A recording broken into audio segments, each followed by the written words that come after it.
that we only have 4 weeks left. So please make sure you're listening to the chapters. If you have questions, let me know. Otherwise, again, just try to stay on top of everything and you guys should be on track. Otherwise, as we move on, we are moving into the circulatory system unit, the immune system chapters. So it is going to get a little bit, I don't want to say more complex, but there's definitely a lot more physiology in these chapters as we go through, right? A lot more to cover. So for this week, actually starting last week, you should have gone on to chapter 13. How many people have listened to 13? Perfect. If you haven't, make sure you guys get on that. That's a big, big chapter that covers a lot of important things. So in that chapter, as far as blood, make sure you understand what the formed elements are. Make sure you know what the individual functions of each formed element is. So for example, for erythrocytes or red blood cells, it would be gas transport. For thrombocytes or platelets, coagulation or clotting. Right? For leukocytes, immune functions. So please consider that. Along with that, make sure you understand what the hematocrit is. So if you listen to that chapter, hopefully you already have an idea of what that is. Right? We are going to look at it in the lab today. Right? So make sure you know what that is as a procedure and as a value, and understand what it can be used for. Understand hemostasis for chapter 13. Hemostasis. True or false? If you listen to the chapter, hemostasis is maintaining a stable internal equilibrium within our cells. False. What's hemostasis? Clotting the blood. Right? Hemostasis is clotting the blood, stopping the bleeding. Right? Please try not to confuse hemostasis with homeostasis. It happens all the time. They sound very similar. So please be careful not to do that. Right? And then, of course, as you go through hemostasis, you go through the whole process of clotting blood. After that, make sure you also understand the process of breaking down those clots and clot dissolution. Because clots, we don't want them to be there forever. Right? We want them to stop the bleeding. We want to start the repair of the tissue, and then we want to get rid of those clots. Right? Because if they break away, that can be very, very dangerous. Right? That's pretty much an embolism just moving through your blood vessels. Right? We don't want that. So please go through that. In that same chapter, as you then move on to the heart, definitely, if you haven't taken anatomy, make sure you kind of go through some heart anatomy, the chambers, the valves, the great vessels, understand blood flow through the heart. From there, you'll get into the cardiac conduction system, which is very, very important. Absolutely, positively, make sure you understand the cardiac conduction system, specifically pacemaker potential and pacemaker physiology. Right? So what makes the cardiac conduction system do what it does? Why is the SA node the pacemaker of the heart? So, if you've gone through it and you kind of know the answer perfect, not, go through it. If you have questions, please come and see me or talk to me about it. Right? And I will gladly explain it to you. But that is a huge, huge concept that you need to understand. Right? Along with that, you'll get into the electrocardiogram, which we are going to work with in lab today. So if you've listened to the chapter, hopefully this kind of looks familiar. Then you'll go into the circulatory system, where now blood is circulating through our blood vessels. Make sure you understand the different types of blood vessels that exist, right? Arteries, veins, capillaries, their different functions. And I think that kind of rounds out that chapter. From there, when you get to 14 then continues on with a lot of those concepts. So these two chapters are kind of intertwined. The way the book does it is a little bit different than other books. Right? They mix it all together. So you'll see some things from 13 looking very familiar in chapter 14. There'll be that continuation. Right? So as you go into 14, this is where you'll get into blood pressure, chronotropic agents that affect how the heart works, the inotropic agents that affect how the heart pumps blood. You'll have capillary exchange. So how we exchange things at these capillaries, what are the forces that are involved. Right? Make sure you definitely go through that in chapter 14. And then finally you'll get into 15, which is on the immune system. big chapter. I mean, that chapter is huge.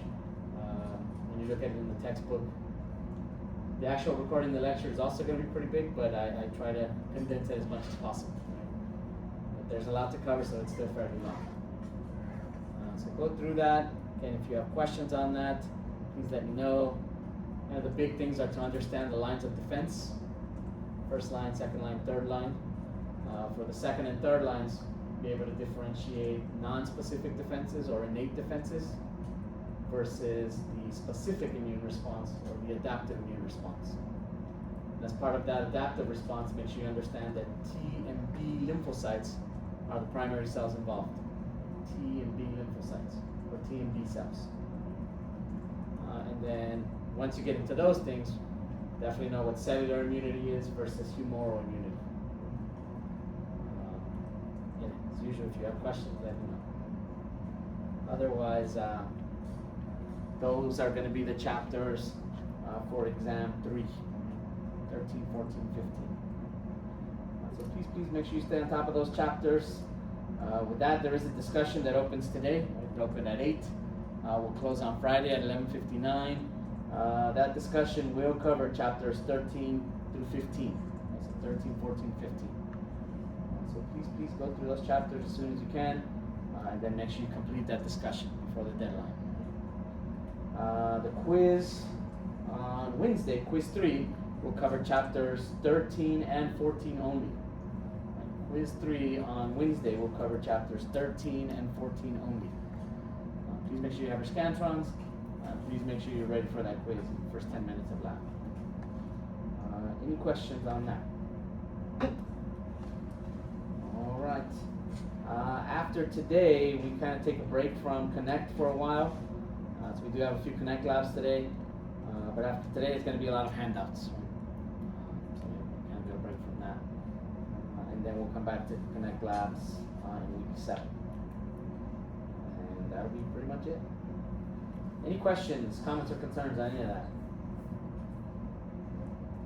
All right. So again, if you do end up having questions, please let me know.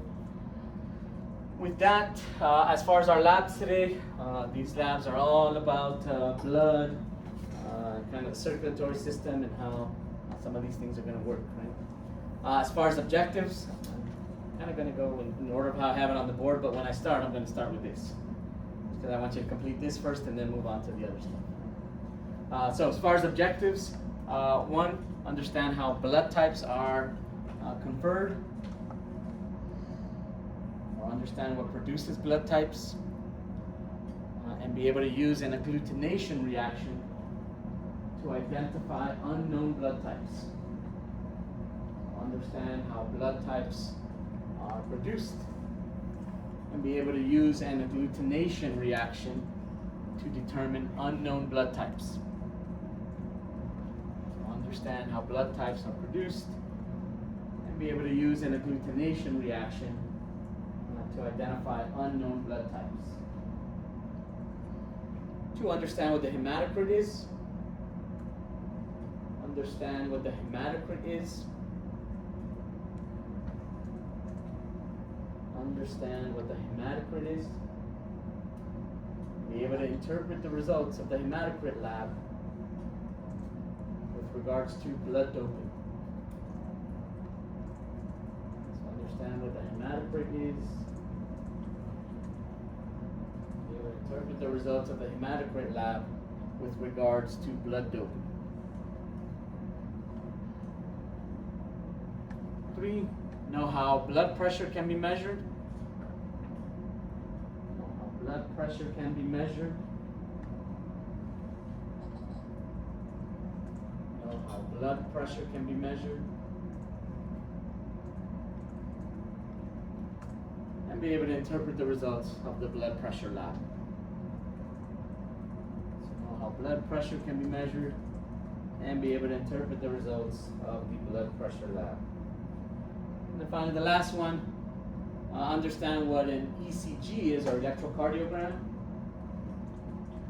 Understand what an electrocardiogram is and what it can be used for. Understand what an electrocardiogram is and what it can be used for. and be able to interpret the results of the ECG lab. So be able to interpret the results of the ECG lab. So those are going to be the objectives. Please consider those objectives as you go through the lab. Otherwise, again, we are going to start here with the electrocardiogram and kind of work our way back that way. The ECG lab is on the BioPack, so I want you guys to start with this one. As usual with the BioPack lab, there's going to have to be a volunteer. So please pick a volunteer that you're going to hook up to the electrodes again and record an electrocardiogram for them. Right, so the electrocardiogram is a record of the electrical activity of the heart.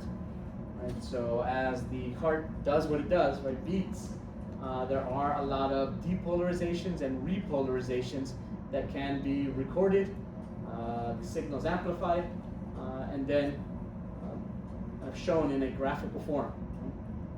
That graphical form is our electrocardiogram. So please consider, again, electrical activity means depolarizations and repolarizations. Electrical activity does not mean actual contractions. So when the heart is actually contracting, the atria are contracting, the ventricles are contracting. For the most part, those areas on an ECG are going to be flat segments. So these flat regions are typically when you would see contractions happening. Otherwise, this is our baseline, our isoelectric point. I'm sure you guys have heard the term flatlining, right? Somebody flatlines, is there any electrical activity there? No, right, because the heart isn't doing anything. Right? But as long as the heart works and we have that electrical activity, we do see these deflections from that isoelectric point. So these deflections are caused when parts of the cardiac conduction system are firing, causing different parts of the heart to then depolarize, and of course, after they depolarize, they repolarize. So these are the deflections that we're seeing here. Now, as far as what can this be used for, to ensure that the heart is healthy, to detect any abnormalities, right? And of course to see if the heart even has any electrical activity. So those are the typical uses for an ECG. In today's lab, again, you guys are going to be recording ECGs, and you're going to be measuring the different kind of parts of the ECG while the subject is lying on their back, while they're seated, while they're breathing deeply, and after exercise. So whoever the subject is, please know you are going to have to run today. So pick somebody in the group that's willing to do that. Right? So they're going to hook you up. You're going to do all four of these in order. Right? Please remember, you don't have to take the electrodes off. You can just unplug the wires. Right? Especially for this part. Because once they come right back in, you got to plug them right back in and take that ECG. Now, if you are the subject, when you are ready to do the last part for the exercise, I need you to kind of stretch a little bit. Right? I don't want anybody pulling any hamstrings or anything like that.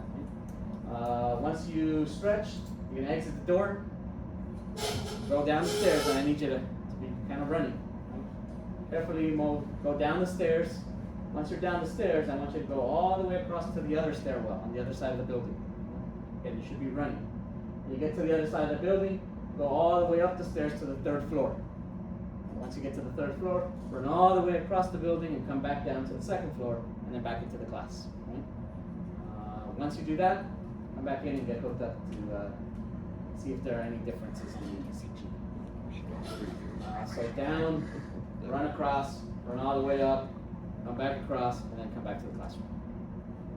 Again, nice brisk job. So please consider that. And then of course we'll see if we can measure any differences between these regions. In the handout it will show you how to measure the regions. So at this point hopefully you're kind of familiar with the eye cursor. On the back it's going to show you how to measure the specific areas that it wants you to measure. So you'll be looking at different intervals as well as different segments. So please refer to this picture to see how you're going to measure these intervals versus segments. And then as you do that,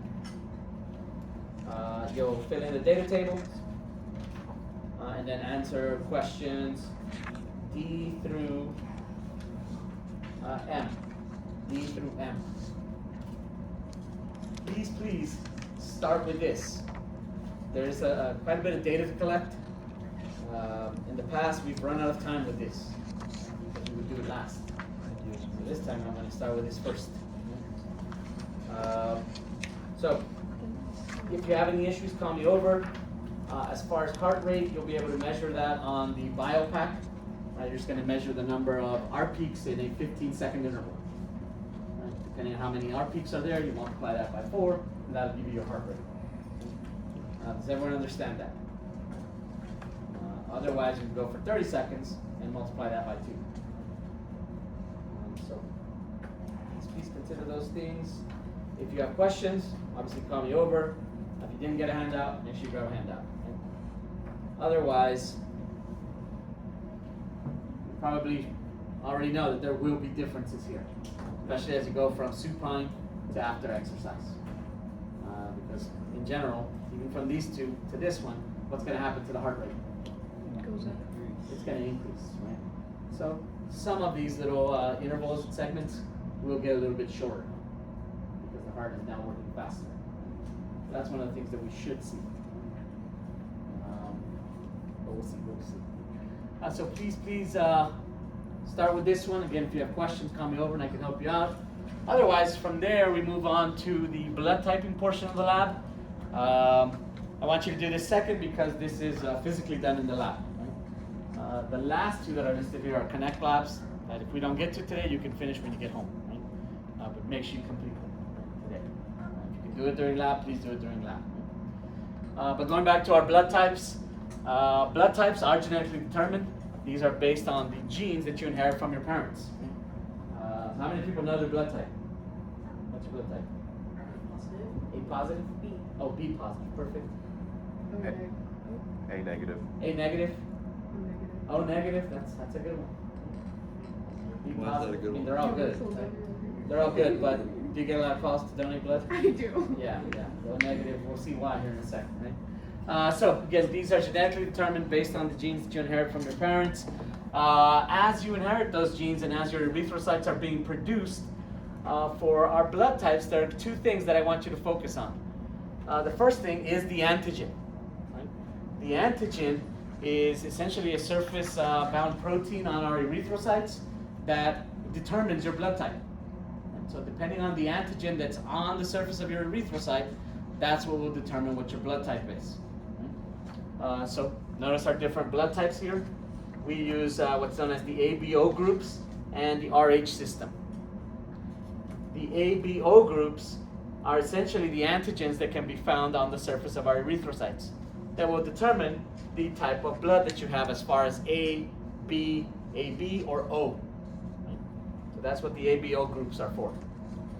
The RH system is just a second type of antigen that can be found on our erythrocytes that we're going to use to determine whether you're positive or negative blood type. Right? So you're going to be A, B, or O, but then you're also going to be positive or negative based on the antigens that are there. Right? So please note there's another term for antigen I want you to be aware of here, agglutinogen. Agglutinogen. To agglutinate means to clump together. Agglutinogens are antigens that sometimes can be bound, which would then cause our erythrocytes to clump together. Good or bad if that happened within your blood vessels? That's bad, right? So if you were to get a blood transfusion, right, because you need erythrocytes, they would give you erythrocytes. They'd have to make sure that the erythrocytes are compatible with what's in your system. Otherwise, an agglutination reaction can occur within your blood vessels, which would be bad. So, to ensure that we don't give somebody the wrong blood type, we have to understand what blood type they are and what antibodies are going to be floating around in their plasma. So before we get to the antibodies or the agglutinins, as far as our antigens or agglutinogens, where do we find these things? On the surface of our erythrocytes, right? The antigens are on the surface of our erythrocytes. So if these are erythrocytes, those little antigens would just be sticking out from these erythrocytes here, right? And let's say this is A positive blood. You would have A antigen and the D antigen. So those are the antigens. Now floating around in our plasma, which is the watery portion of blood, that's where we find, again, the antibodies. Antibodies are proteins. These are proteins that are used as part of our immune response. But as our blood is being produced, we do make antibodies against certain blood antigens. Now, since this is an immune protein, there are specific features of these antibodies that I want you to consider. First, again, they're proteins. So they will have a very specific three-dimensional shape. A lot of times they are depicted as kind of having a Y shape. This is your typical antibody monomer. Again, it's a protein. At the little ends here, this is where you would have your antigen binding site. Since these are proteins and they have their own specific three-dimensional shape, these antigen binding sites are very specific to the antigen that they can bind to. So a big feature of antibodies that I want you to note is that they have high specificity and high affinity to their corresponding antigens. Meaning if I'm the antibody and that's my antigen, as soon as I see this thing, I'm going to bind to it, right? And I'm going to like latch on. I'm not going to let go, right? As soon as I see it, right? It's not, there it is, I'll get to it later, right? As soon as I recognize that thing, I'm binding, right? So high specificity, high affinity. If this is a different antigen, not the one that corresponds to me, am I going to do anything to this thing? No, right? Again, highly specific, right? So high specificity and high affinity, right? Now, since we have these in our plasma, if you were to give this person the antigen that corresponds to that antibody, again, it would clump it, and it would agglutinate that blood, which would not be a good thing for this person. Right? So, where do we find antibodies? In the blood. Which part? The plasma, right? These things are floating around in the plasma, in the watery portion.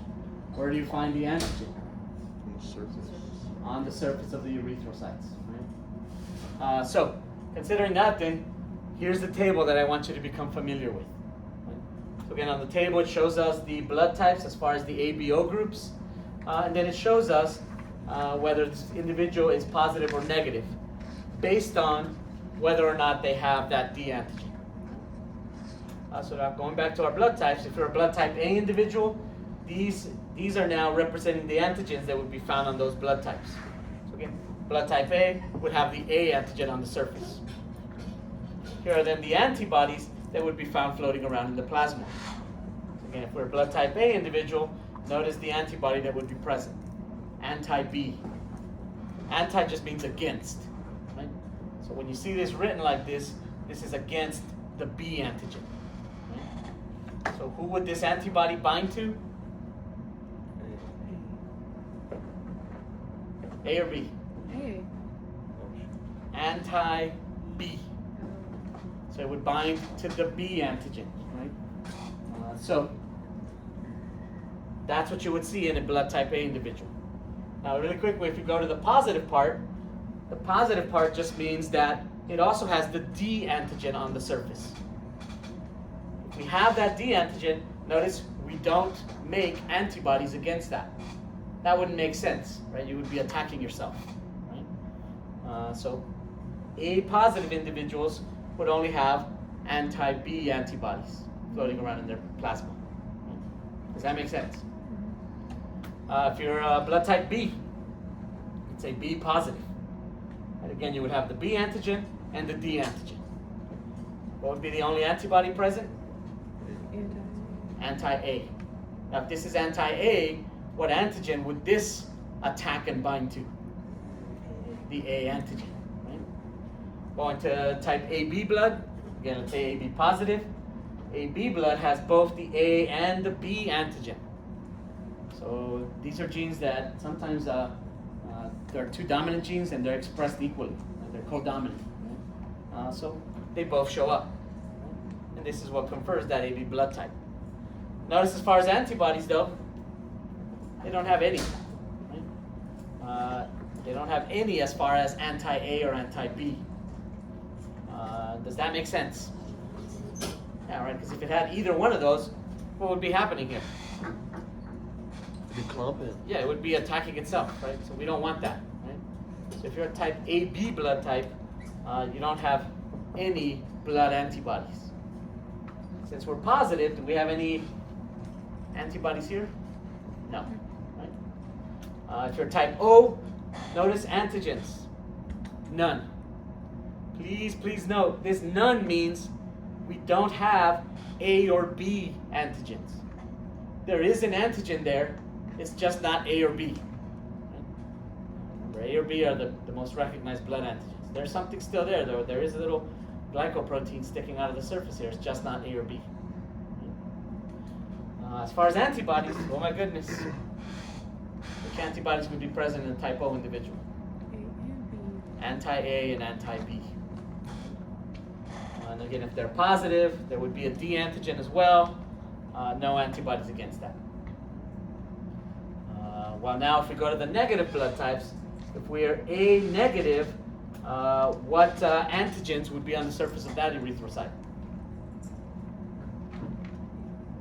Just A, right? Would there be any antibodies? Of course, you would have anti-B. And then notice, there could be an anti-D here. Now the reason this one has an asterisk is this type of antibody is a little bit different than these guys. These guys are made as soon as your blood starts to be produced. Oh, yeah. This type of antibody is more like a regular immune antibody that's only produced if you're ever exposed to that particular antigen. So if this negative blood type person is never exposed to the D antigen, it'll never make this antibody. There are some cases where this can happen, so usually it's just safe to assume that it might be there, right? just to be safe. Right? So, any questions on where you find antigens versus antibodies? Any questions on understanding which antigens or antibodies are present if you know the blood type? All right, so if we have our blood type here, A positive, again, this is what this would look like. Yeah?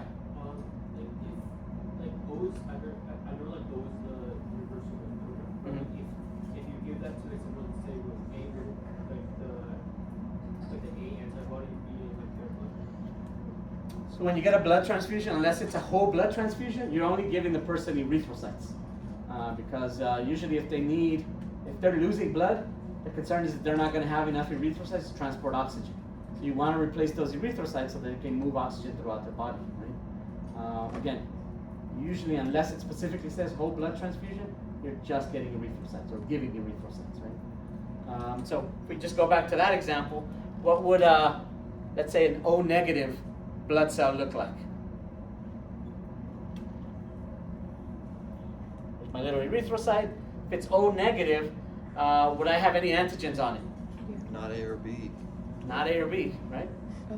Since it's negative, would there be any D antigens on it?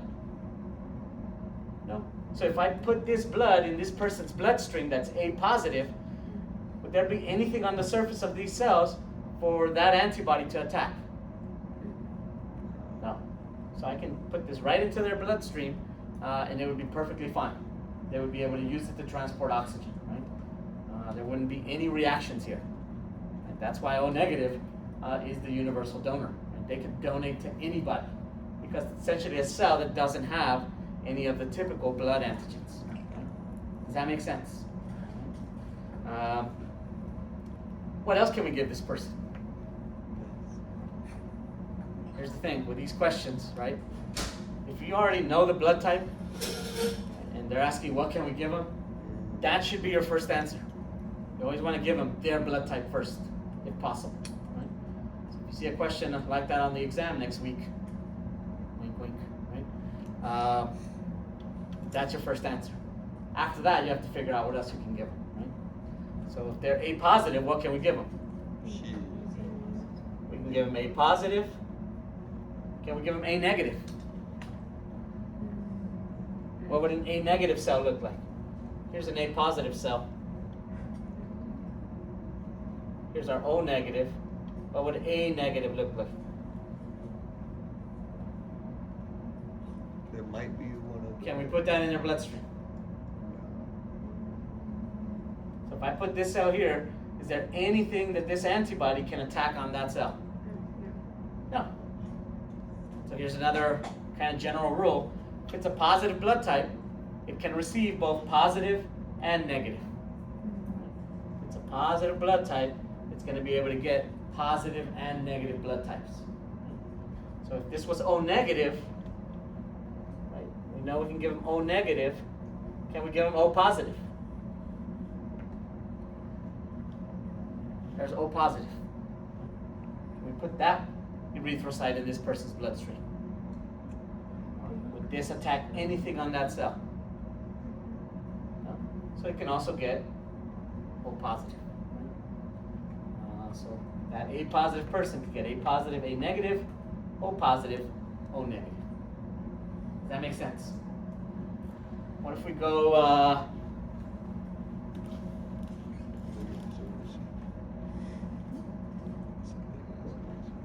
B negative? This person is B negative. What antigens would be coming off of the erythrocytes here?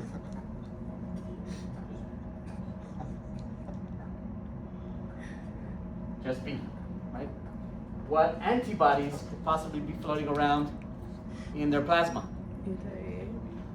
Anti-A for sure. Yeah. And then, since they're negative, they could possibly have anti-D. We're going to be safe and we're going to say maybe they've been exposed to that, they might have that there. We don't want to give them that just in case. So here's B negative. Based on this, what blood type can they get? What's your first answer? B negative. B negative, right? Without even thinking, B negative. So again, there's our B negative cell. What else can we give them?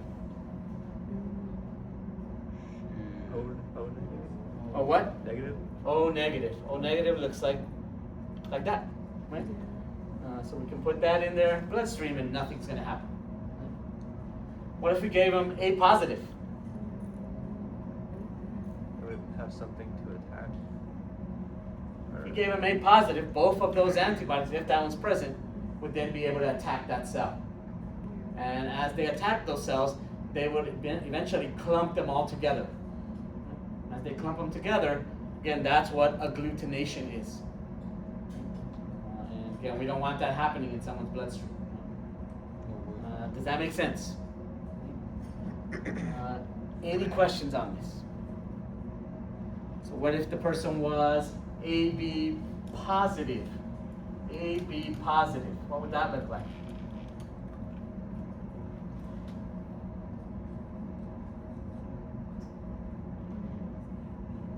AB, and then would there be a D antigen? Yes. Would there be any antibodies here? Nope. There would be no antibodies. So what can we give them? First answer. AB positive. What's the rule for positive people? They can get negative as well. What else can we give them? O negative. We know that for sure. If they're positive, can they get positive though? Yes. Of course. Anything else?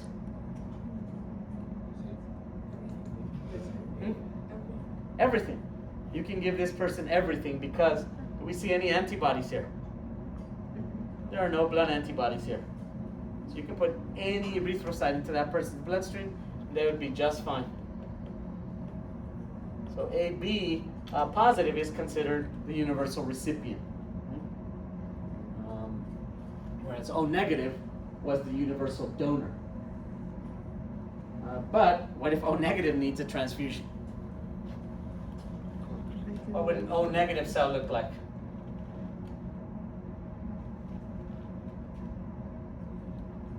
Just like that. No end. Nothing on the surface, but what about antibodies?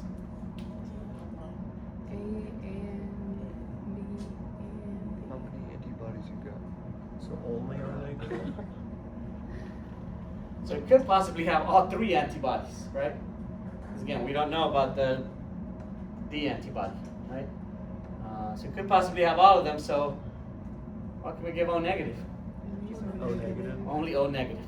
Right? So unfortunately, the universal donors, they can give to everybody, but they can only get from an O negative person. Right? Does this make sense? Perfect. So you're going to use that knowledge then to try to identify unknown blood types. Right? So working in the ER, you have 4 patients come in to need blood transfusions. You guys ran out of O negative because you've been giving transfusions to everybody that weekend. So now you have to figure out what their blood types are. Right? They're unconscious. You got to test it out. Right? So what you're going to do is you're going to make an agglutination reaction happen outside of their bloodstream. Right? Because when does agglutination happen? True or false? Agglutination occurs when an antibody finds its corresponding antigen on the erythrocyte, True. causing the cells to clump together. True. So you're going to have little well plates, kind of like this. They're going to be on the front here. There's 3 wells on the well plate. These wells are labeled A, B, and D. These letters correspond to a known antibody that you're going to add. Here's the important thing. You're adding that antibody to this well. Right? So to well A, you're going to add anti-A antibody. To well B, you're going to add anti-B antibody. And to well D, you're going to add anti-D antibody. Along with that, you're going to add a few drops of blood. So when you actually do this, it's going to be 3 drops of antibody, 3 drops of blood. 3 drops of antibody, 3 drops of blood in our experiment. Right? So you'll add your blood into the wells with those corresponding antibodies. Again, we don't know what this person's blood type is, but we do know the antibodies that are there. So after you add the blood, you're going to shake up the wells for a few seconds, and then you're going to watch what happens. After you shake this up for a few seconds, we then start seeing this. The blood in the A well starts to clump up, and the blood in the D well also starts to clump up. Again, what is this clumping called? Agglutination. Agglutination. Right? So you're now observing agglutination. Since we observed agglutination, at the molecular level, what does that mean? The cells be clumping. What does that mean? Right? Oh, you added blood, I'm an antibody that's just hanging there, and then you add this blood. Oh, there's my antigen. Right? What am I going to do? Immediately bind. Right? So the only way that this can happen, sorry. No, you're good. The only way that can happen is if that antigen is present on that person's blood. Right? So if we see an agglutination reaction, that tells us that that particular antigen is there. Right? If we don't see an agglutination reaction, that means that antigen isn't present. Right? Because who is anti-B going to bind to? B. B. Right? Anti-B is against B, so it can only bind to B. Right? So considering that, what's our blood type?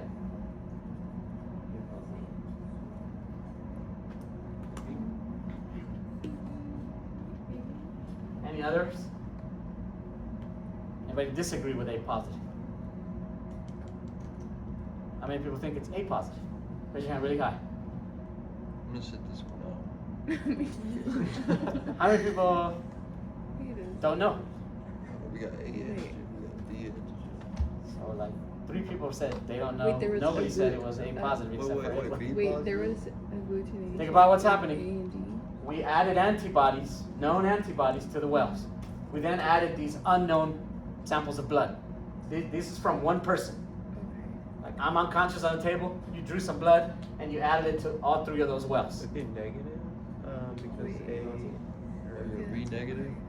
Shit. You added the blood, you added the anti-A antibody. What's anti-A going to bind to?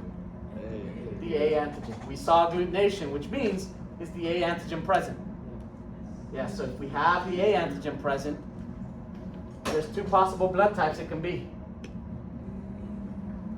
A or AB? We move on to the B well. Do we see any agglutination there? No. So is the B antigen present in my blood? No. So can I be this? No. Nope. So we cross that out. I definitely can't be that, right?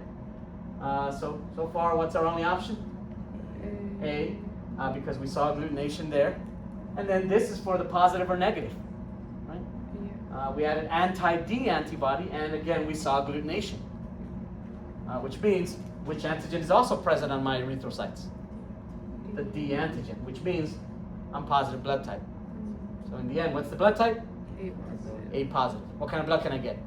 A positive. A positive. What else? A O negative. O negative. O positive. And now, hopefully, you have a positive, a negative somewhere in your storage room. You can pump me full of that blood. So if D is agglutination, then it's gonna be a positive blood type. Correct. If it doesn't agglutinate, then the D antigen isn't present, which means it has to be a negative blood type. Right. Okay. Does that make sense? Yeah. Can you explain the B part one more time? Why you eliminated AB as an option?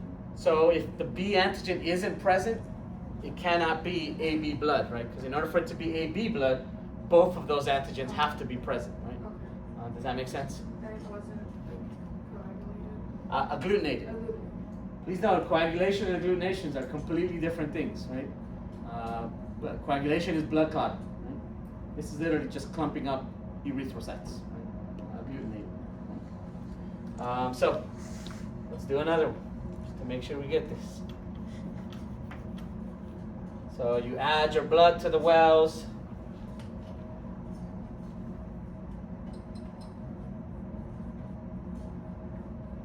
We add our corresponding antibodies to each well. We shake the well.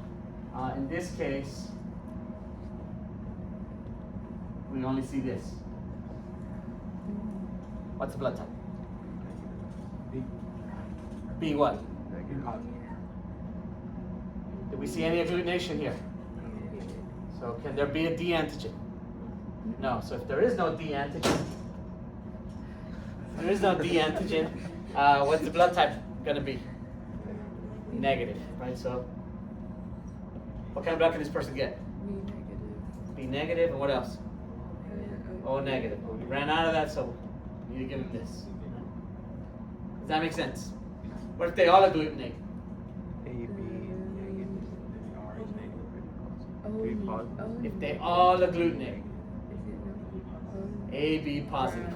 If they all agglutinate, that means all of those antibodies that you put into those wells were able to find their corresponding antigen. The only way that can happen if it's A, B positive, right? Does that make sense? What if none of them agglutinate? O negative. What kind of blood can they get? O negative. What if it was AB positive? What kind of blood can they get? Everything. They can get from anybody. In reality, it's a little more complex than that. Right? There are other antigens that are present in blood, but these are the most reactive. These are the ones that are usually considered first. Then someone may have some kind of rare blood type that will have other antigens. So for the most part, this is how it works. Any questions on this? So for this part of the lab, with your group, just come up, run the agglutination reactions for patients 1 through 4. I'm going to write the patient numbers there and then write what your answers are. When your group completes it, write the answers on the board and then wash the well plate so that another group will come up and do it. And yeah, and hopefully everybody's answers are the same. Any questions? So that'll be up here. And then finally, this will take us to the 2 Connect labs, which one is on the hematocrit, and the second one is on blood pressure. So for the hematocrit lab, the first thing I want you to know is what the hematocrit is, right?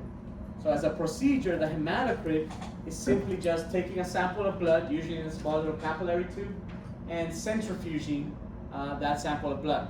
So the hematocrit, as a procedure, is to centrifuge a sample of blood to separate its components based on density. So is everyone familiar with centrifugation? So you're just spinning something at a very high rate. So as you spin it, whatever's in that sample will begin to settle based on their densities. So for blood, erythrocytes are the most dense. So they're going to settle at the bottom of the tube. After that, you get your leukocytes and thrombocytes, which settle in the middle. And then you have all your plasma and everything that's dissolved in it, settling at the top of the tube. So once you have the components separated, we can then measure the amount of each component. You can take a little ruler and actually measure how much of each component you have. So we're going to say the whole sample is 100 millimeters. When we measure the erythrocyte part of the sample, the red blood cells, it comes out to about 45 millimeters. So 45 out of 100 is what? What percentage? 45%. So now as a value, that's what the hematocrit is. As a value, the hematocrit is the percentage of erythrocytes in the whole blood sample. And 45% is a good, just average value that I want you guys to remember as far as being normal. In reality, the hematocrit exists within a range for males versus females. 45% is in both of those ranges. Kind of the high end of the female range, and kind of in the middle of the male range. So as long as it's around there, that's considered normal for that individual having the adequate amount of erythrocytes to transport oxygen. Otherwise, you can see hematocrits that are fairly low, for example, 20%. So if you see a hematocrit that's at 20%, that means that in the entire blood sample we have only 20% of that sample is erythrocytes. Good or bad? That's bad, right?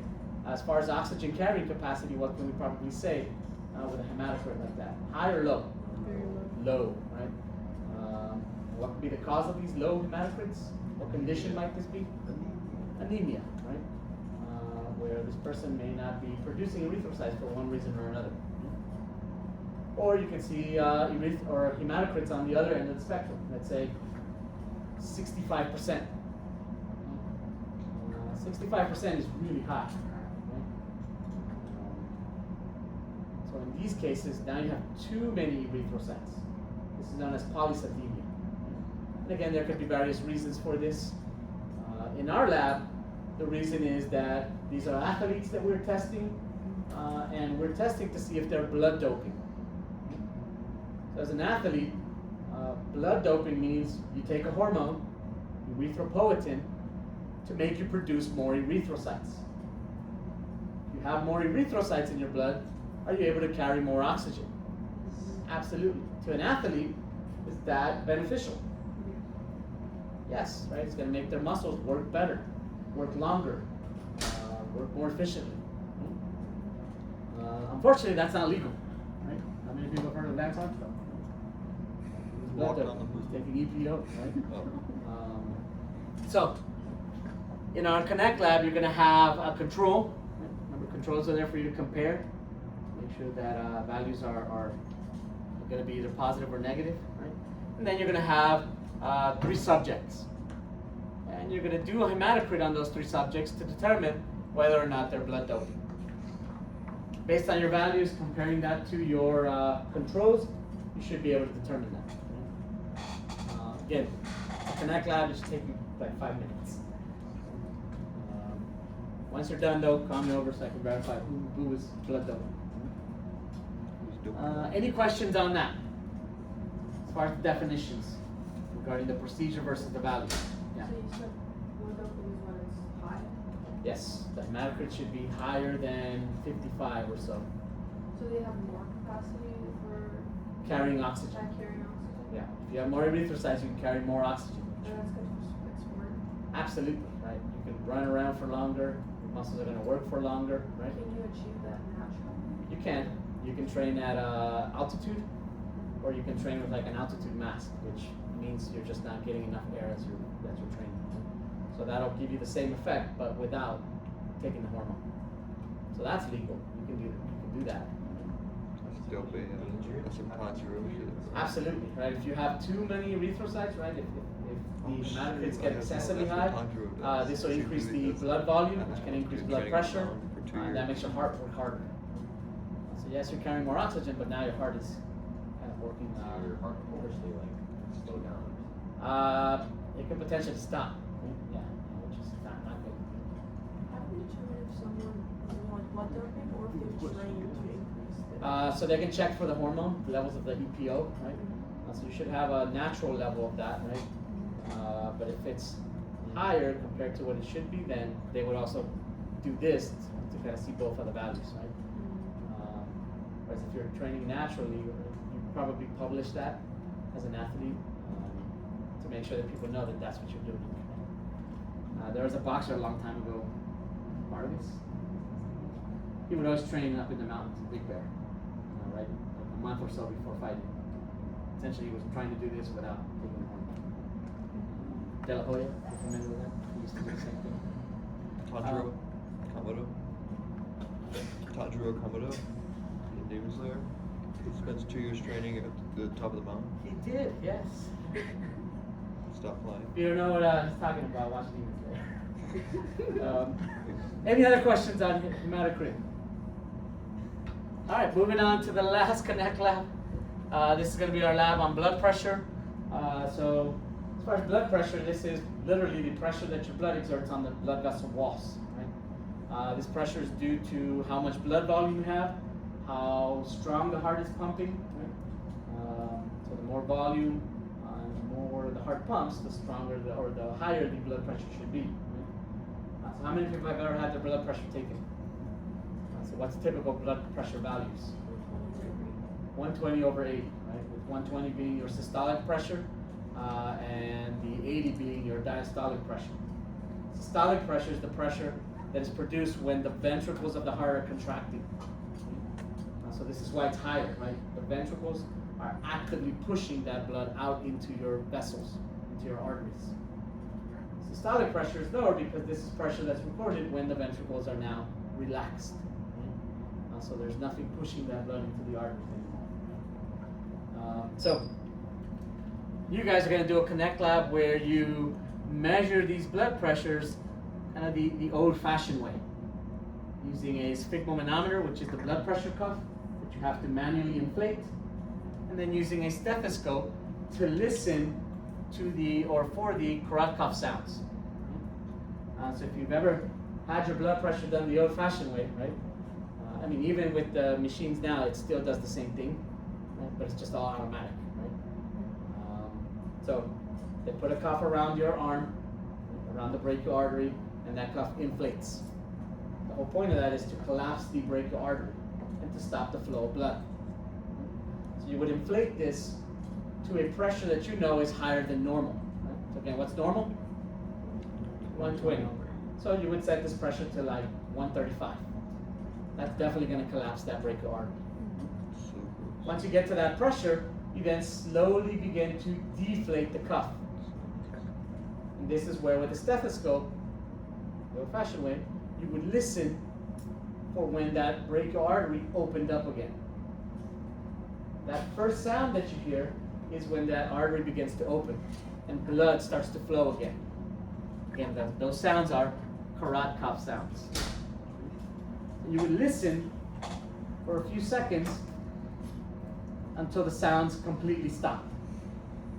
Once the sounds completely stop, that blood vessel now is wide open again. You have normal blood flow restored. That's then the diastolic pressure. So when you hear the first sound, it would be your systolic pressure. You don't hear any more sounds. Whatever pressure that is, when you heard the last sound, that's your diastolic pressure.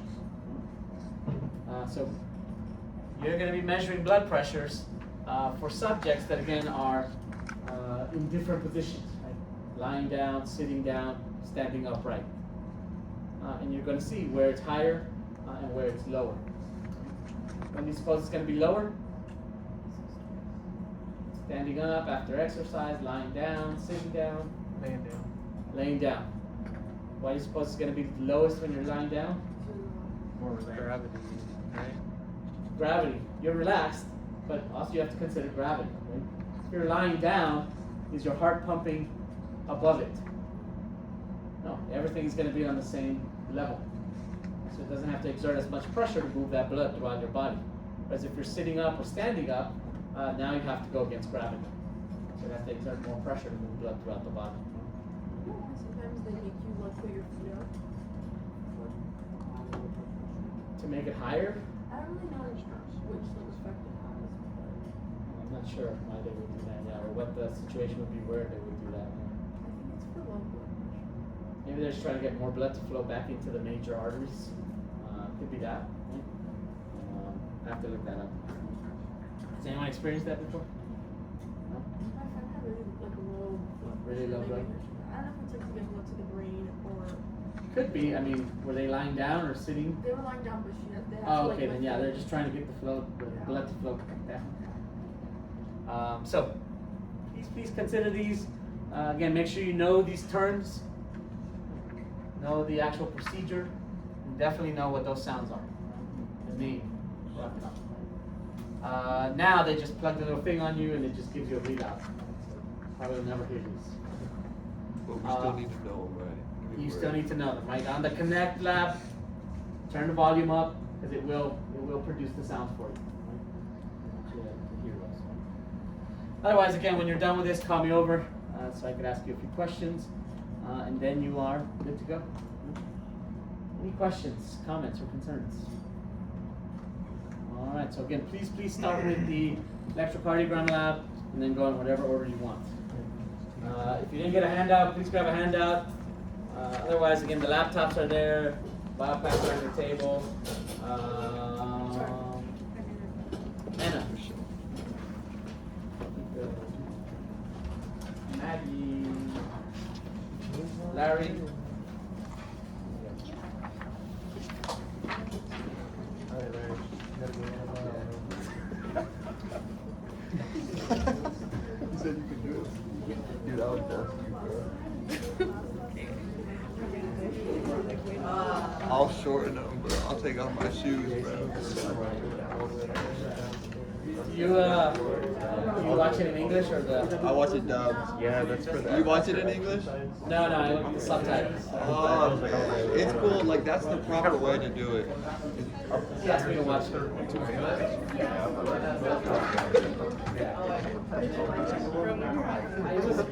was okay. It was better than I thought it would be. Hey, you're gonna love it. Trust, bro. Keep watching. I maybe watched like 6 episodes. Heck yeah, We're bro. gonna probably watch it again tomorrow. I've only seen like 7. I just started, yeah. My little son, he's No, watched all of 7. I them. went to episode 7. Bro, And I my know. phone's still recording, twin. Yeah. Wait, we reached all the way. My oldest is